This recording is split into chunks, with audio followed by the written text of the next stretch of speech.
fast life, the fast living. They see the ambition, they know I'm past driven. Look, we are not the same, this is not a game. I be swerving through the city in and out of lanes. Yeah, cause if I see it, then I want it, then you better know I got it. Ain't no options, I'm about to do the damn thing. I'm an outlaw. Hello, everyone. Welcome to the Spot Real Talk. My name is Tiara. I'm Tiffany. And I'm right back, Ron. Right back with us. Ron is feeling much better today, thank God. Lord, yeah. So today we are here to talk about GodFather of Harlem. This is season 3, episode 3, titled Mecca. So, rightfully titled Mecca. You know, Malcolm finally got to go and looked like he was in for a little bit of a shock once he got there because they detained him right away. I thought I've seen some bad jail cells in the U.S., man, but that was rough. Mm-hmm. Yeah, and then we can open up talking about Malcolm because it seemed like it was a very valuable experience for him, a life-changing experience. Yeah. Because he got there and, you know, he, of course, was detained, like I said, because they had to kind of verify that he was actually a Muslim, which I didn't know that was part of the deal in order to, you know, go ahead and go to Mecca. Yeah.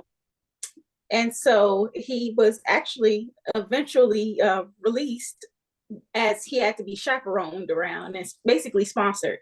And so the guy, Dr. Omar, who was kind of bringing him into his home, you could tell that Malcolm had a lot of prejudices still about praying with somebody that he considered a white man, which, you know, I didn't know that Saudi Arabians was people that they considered white. I guess if you ain't black or Asian, then you white. He was a white Muslim. He was a white Muslim. Yeah. And they had, right, and as he stated, you know, they come in all flavors. So, you know, but like you were saying about Malcolm, while I understood when, you know, of course, when Malcolm told his story about being young and saw his dad, you know, killed on a train track, and then his mother, you know, lost her mind, possibly because of all of that. And, you know, so I can understand. And then racism itself, it born a man that never saw any humanity from a white man. And I can understand that. Yeah, that was a very powerful story. And I think Dr. Omar was touched by that too. Yeah. Oh, it had to have been, yeah. And not only that, you know, because Malcolm had been part of Nation of Islam, and then traditional Islam, you know, they do look at, you know, everyone, brotherhood as a whole. Right. It's not like, you know, similar to the Bible about, you know, God not being partial. Traditional Islam is like that. Yeah. And so ultimately, I think Malcolm learned, you know, the value of that that togetherness, because in that final scene where they were all getting ready to go pray at Mecca, you could see like people of all different races coming together, and they all walked forward to go ahead and make their Hajj. So it was really powerful for him, and you could tell by the letter that he was writing Betty that his perspective had changed a whole lot, and even by the end of things, he was willing to pray with Dr. Omar. So that was interesting to see. And, you know, I think he went there talking about making alliances and stuff like that. Like, this is the beginning of that. I think it's going to be very fruitful for him and his perspective as well. One of the things that the doctor said to Malcolm, which I thought was quite poignant, when he said, it seems like, you know, you were free from racism, the chains of race, the bondage of racism. He said, it seems like you still have, you know, you still bond, you know, the bondage of racism is still in your heart. Yeah. And I'm like, wow, you know, and that even caught him by surprise. He had to think about that for a minute, because that was so true. You know, that was so true. Yeah, it was. And so, go ahead. I was going to say that if you know the story of Malcolm for real, I mean, it was life-changing for him in real life. When he came back to the U.S., his philosophy had changed, and he had adopted the religion of, you know, traditional Islam, and he did accept all Muslims after the trip. Yeah, which unfortunately made him, you know, brought his demise. Yeah. That, you know, but that's a yeah, and we know that I think that's going to be a part of this season. I think it has to be. Yep. Yeah. So I mean, I know we're still early in episode 3, so we got a long way to go. I think it could happen before the end of the season. I like to see. And so talking about Bumpy and his stuff that he had going on, I mean, I think that Bumpy and Jose, they, their alliance was a smart one, but Jose was not being fully honest with his intentions. Well, like I mentioned something about having an alliance, but you're still dealing with a crook, and they got their own, reasons for making an alliance. And so here Bumpy is, poised to do something that he isn't used to or doesn't do on a normal basis just to keep that alliance. And so what do? I saw he carried it out, but that was a hard pill for him, I think. Yeah, Bumpy's not trying to be in bed with the government, and clearly Jose Battle is. Yes. Yeah, and so that was interesting too, because I guess when you talk about making alliances, you don't really know all of who the other person is dealing with, like you said, Ron. Right. And Tiffany, you brought this up last episode. Those guns ain't fall out the sky. They came from somewhere. I said, he got to run the government. You said that, yes. And so it was like, to have that type of military style artillery, like you just don't stumble across that. So nobody making that but the government. Exactly. It made me think of Snowfall. Like, I was like, all over again. I was like, Jose is in bed with the government, just like Franklin was with Teddy in the government. I was like, thing, that was the beauty about how it ties in with all those other stories we've seen, like Snowfall, because it was a perfect tie-in, and we can now see just how far the government was or is in those kinds of things. So history in the show, both of them are touching on history. Yeah, big time. Yeah, and so the whole story that Jose gave was that this guy named Juan Medina, I think is his last name. He's supposed to be some guy that, Madeira. Sorry, he's trying to paint him as this rogue guy that went off and killed his relatives, and like he just wanted vengeance on this guy for what he did. But once Bumpy caught up with Madeira and Madeira explained his side of the story, he was like, the people wanted them folks to die. They were stealing land. They were doing all kinds of stuff. And he was like, your boy Jose is the one that's actually working with the government. So, it was a big shocker I think, for Bumpy and his crew. Like Chance was straight up like, I don't think this is a military dude. He don't walk, he don't act, he don't do nothing like somebody that's in the military. He seemed very green. But Nat, looking over his shoulder, he said, anybody in the military knows that you don't look back. But let's talk about Nat for a second now. Nat jumps out the car with an empty Luger. So I thought about Chad. Okay, Chad, if it were me, I think I would have, once I realized that he had no bullets, rather than maybe after that first blow of the horn and he doesn't turn around, I think I would have just driven around the corner. And I mean, look, you got to stop him some kind of way, because what Bumpy said to Chad and Chance and Nat was just epic. I mean, he was hot. He was mad sick. I was like, Nat, I'm like, this your second strike. Because I was like, the first strike you was skimming last season, for the money. And then now you done got out the car with no bullets. And he saw your face. Exactly. I was like, 3 strikes you out, Nat. Yeah, he's slipping. So it was kind of crazy. But Chance saved them. He made the case by saying this dude is a military dude. So, I think Bumpy will forgive him. Yeah, he did save that one. But I just see Bumpy sliding down a slippery slope. The more he tries, the worse it's getting. And Mamie, I don't know how I felt about Mamie this episode. Mamie already told us last episode what she was trying to do. She's trying to, getting good with her organization, trying to make change in the community. But every single step she takes forward, something that Bumpy has done sets her 10 steps backwards. And so it's like that guilty by association. People know Bumpy's reputation, and it doesn't help when you have, ASAs, hopping on and following Mamie, basically saying, I need to meet with you and talk, and then threatening her to expose like any illegal dealings. And Mamie is right. She hasn't done anything wrong. Technically, like, she's just guilty by association. But and so when she was trying to step down. But it's that association that I'm referencing and talking more about, because you knew who you got, you know who you married. And now that you have some political insight and where you want to go, you kind of want things to just automatically change. And it was like, what do you want me to do? I'm trying to survive, doing what I know best, what got us where we are.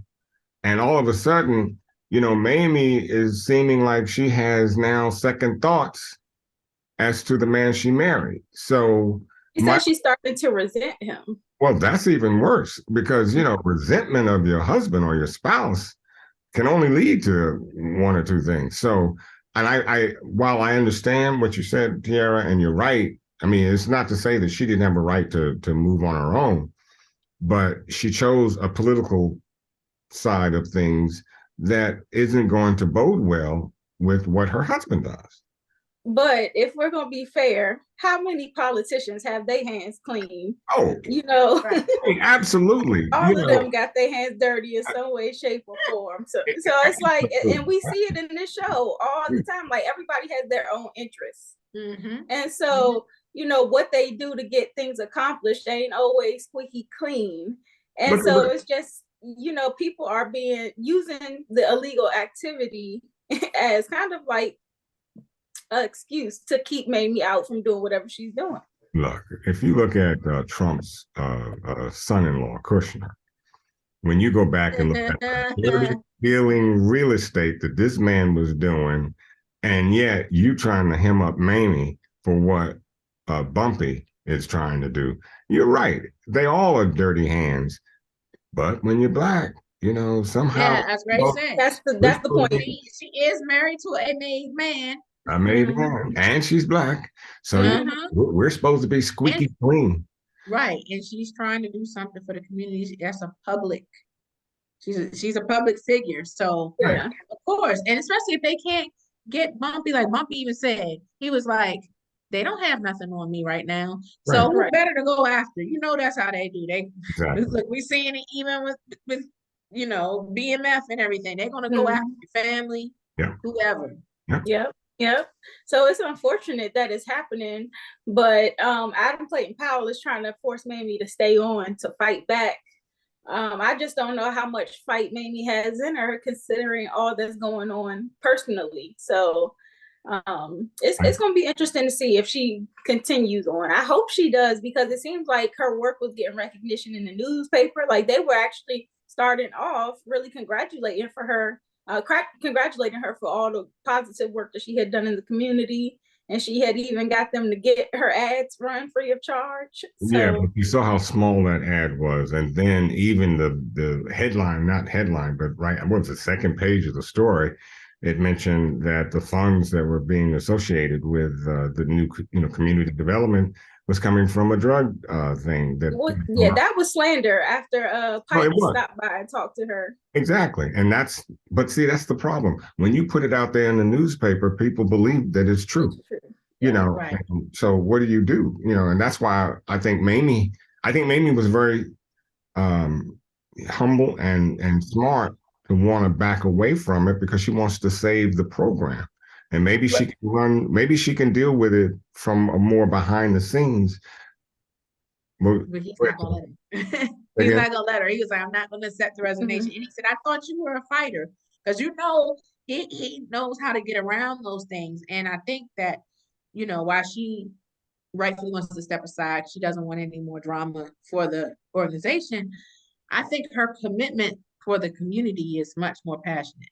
And I think that the community also understands how the media operates. Like, they have seen how the media has painted them in the midst of those riots, you know, saying all kinds of foul stuff that probably ain't even true about what went down. And so anything stated about Mamie and her organization and trying to tarnish her name, I would hope that the people are in the community are, like, you know, savvy enough to know that the media can paint you any way they want to. I agree. So I agree, and I absolutely 100%. I'm just hoping that, as you said, the community understands that what they read ain't necessarily true, and even if it were, here she is trying to bring in a positive message into the community, and we're gonna stick with that because, like you said, they all dirty in the first place. So what are you expecting from me? Right. No. Now, if we go back to this conversation with Jose and Bumpy, so Bumpy actually kept his end of the deal and he shot Juan, and so that's done. But going forward, you know, Bumpy is really expecting Jose to hold up his end of the deal. I don't trust Jose like that no more. What do y'all think? I don't trust him. Yeah, because Jose, you know, definitely withheld some information and stuff. And you know, got Bumpy on board under some false pretenses. So you know, because if you are supposed to be partners, there's supposed to be transparency, which he did not provide Bumpy. Exactly. So yeah, I think Bumpy's gonna keep one eye open with Jose. Actually, I was surprised he kept, you know, of course, I wasn't expecting Bumpy to once he found the information and he broke into the guy's house and it seemed like they were going to have some conversation there.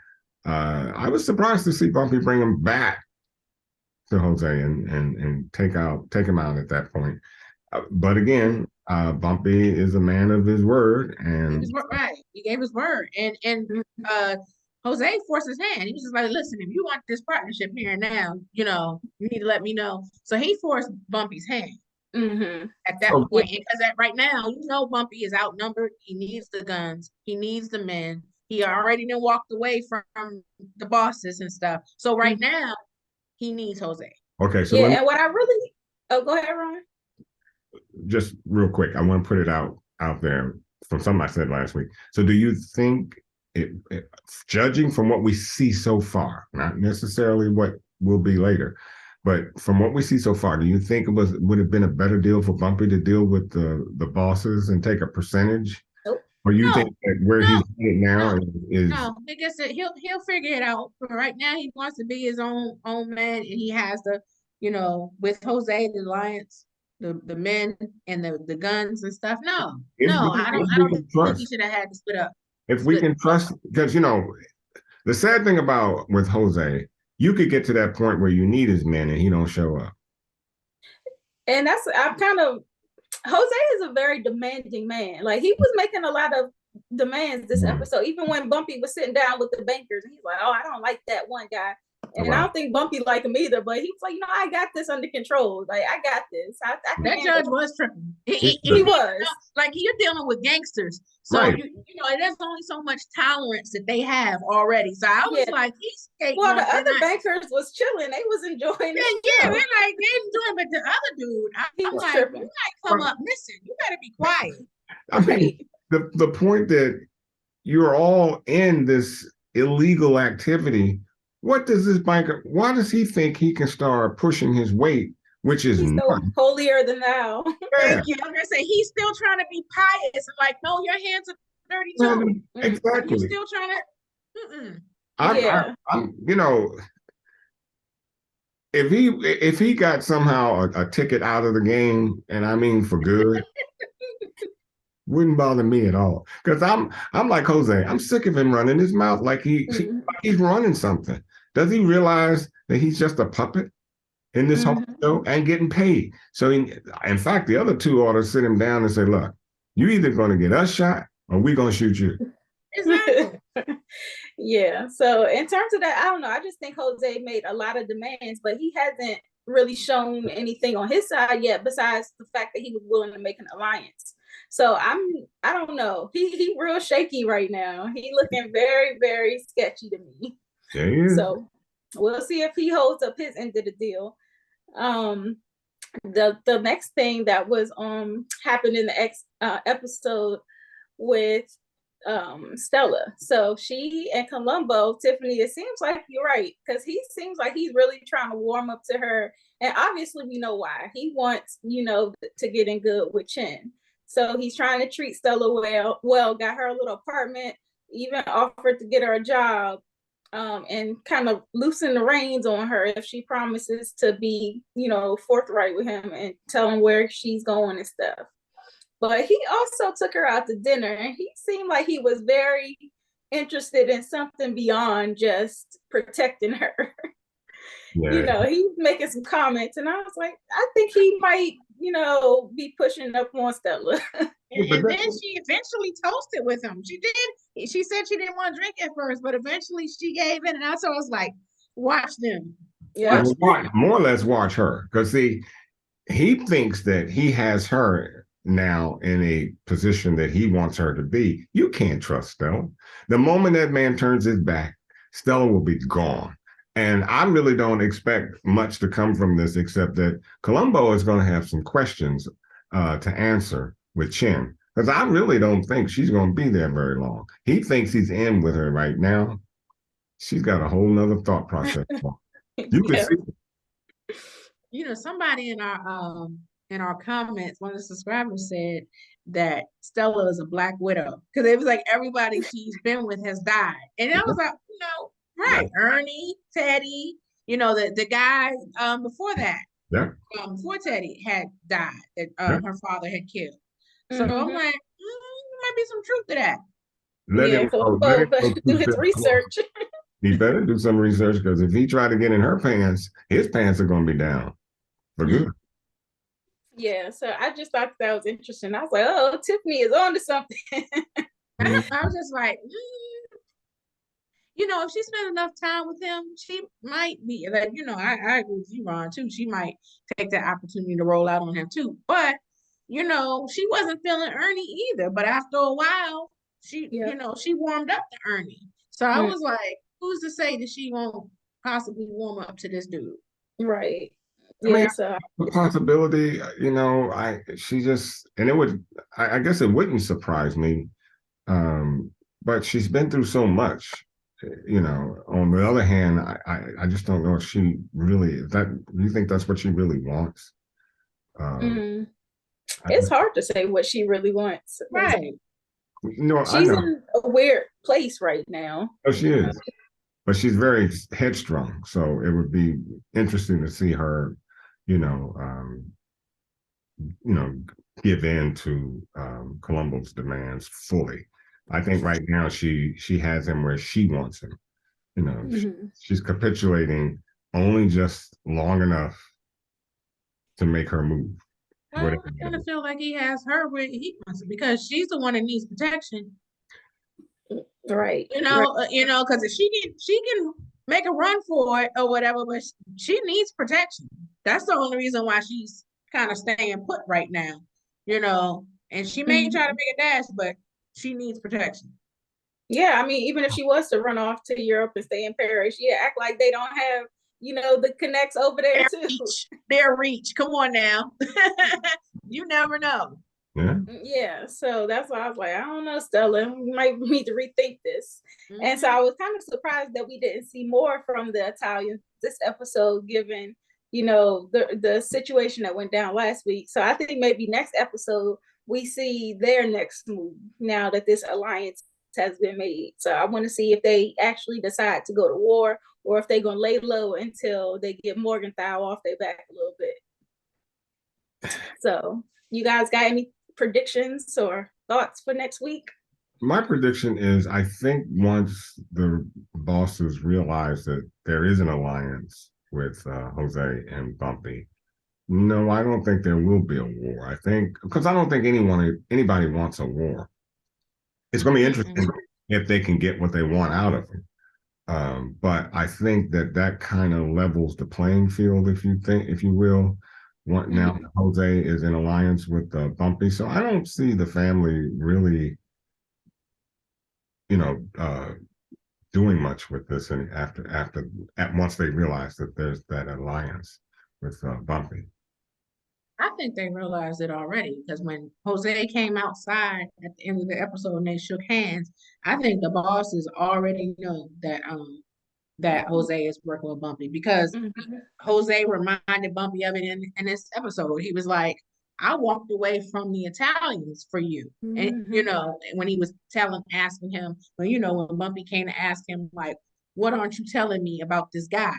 And he was just like, why you ask me these questions? I walk away from the Italians for you. Like, we partners and we here now. Yeah. It also reminds me, could they have been setting Bumpy up in that regard? I don't know. I'm saying, hey, Jose, you know him. Hey, go out and make good with him and see what's up. I don't know. I'm just saying, look, Bumpy is right in one thing. You can't trust those white folks, those Italians. You can't trust the family. You just can't. And so far with Jose, just like you said, Tiara, so far, Jose ain't shown me nothing that's telling me he's actually on Bumpy's side. He's kind of hemmed him up more than anything because he made Bumpy do something that he is not comfortable with doing. That's not Bumpy. No, not with the government and stuff. No. And then that's, high profile and, and it's only going to hurt Mamie more and stuff too, as she tries to follow her own ambition. Yeah, I think that alliance can be short-lived. Yeah, I think so too.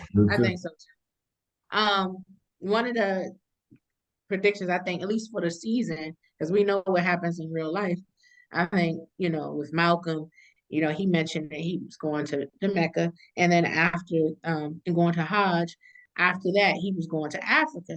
And we know in real life, when he went to Africa and stuff, he encountered Muhammad Ali. So soon we're going to see Muhammad Ali again, and we'll know, in real life that, Muhammad Ali basically rebuffed Malcolm X because of the nation, of the stance of the nation and stuff. So that's going to be interesting to see if that plays out too.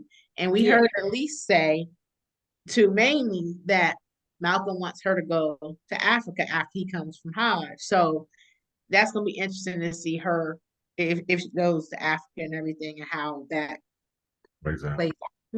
Yeah, I agree. So I'm looking forward to what else they got up their sleeve this season. It's already started off so great. So I know we have a lot to look forward to. So anything else to add before we close out? Yeah, I was just going to say, just a little fun fact. I had an aunt and uncle who went to Hajj in Saudi Arabia many years ago and stuff. So they had a chance to tell me all about that. So it was really interesting. Okay. All right. Well, I want to thank everyone for watching. Please make sure you drop down in the comment section, give us your thoughts and predictions for the rest of this season and about this episode.